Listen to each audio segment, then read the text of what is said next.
In this brief report, we looked at differences in mood concerns in 2020, 2021, and 2022 across our sample. As I'm sure you all know, this time period is really significant due to the onset of the COVID-19 pandemic. And what we wanted to do here was take a look at the trajectories of mental health in this population over time. During the early stages of the pandemic, there was a lot of discussion about the potential negative impacts of decreased socialization, of isolation, of lockdown, of all of these kinds of things. And so, based on that sort of discourse, our hypothesis was that perhaps students starting college in fall of 2020 would have worse mental health than they would in subsequent years. And so we wanted to test that hypothesis or that theory that we had. Now, I think it's important to take any of these results with a little bit of caution. There were limitations to our sample. There were differences in sample size. Our 2020 sample was not huge. Um, and I think it's important to keep in mind that nuance and that sort of grain of salt that we need to take into account here. Now, with that being said, our results showed that while depression and anxiety symptoms did seem to differ by year, they weren't in the direction that we might have hypothesized or hoped. Instead, depression and anxiety symptoms seemed to worsen in subsequent years. So they were worse in later years compared to in 2020.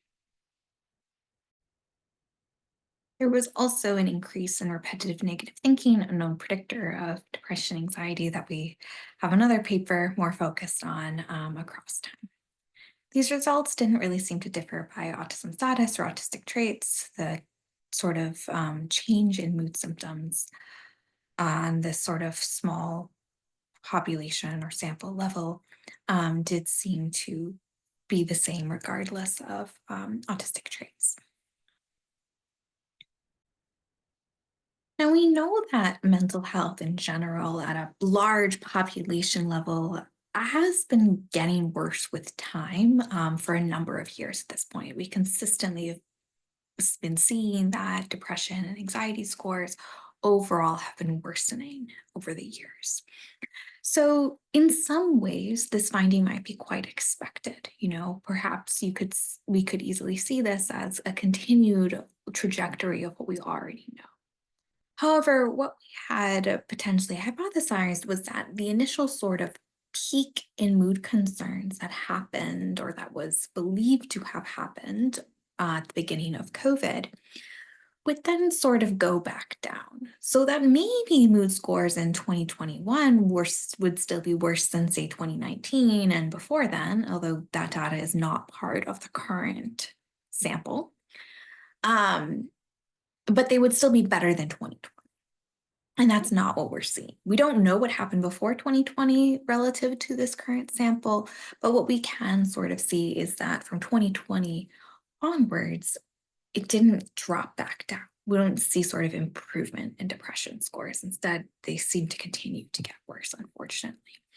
So this brings a great call to our attention in terms of the importance of continued mental health supports, and shows us that sort of the return to socialization, the return to some sense of more normal social activities on many college campuses, lifting of restrictions, etc., is not enough to curb the mental health crisis that we may be seeing. It really brings to mind the need for continued resources and continued support for college students, especially as this problem continues to potentially just get worse with time.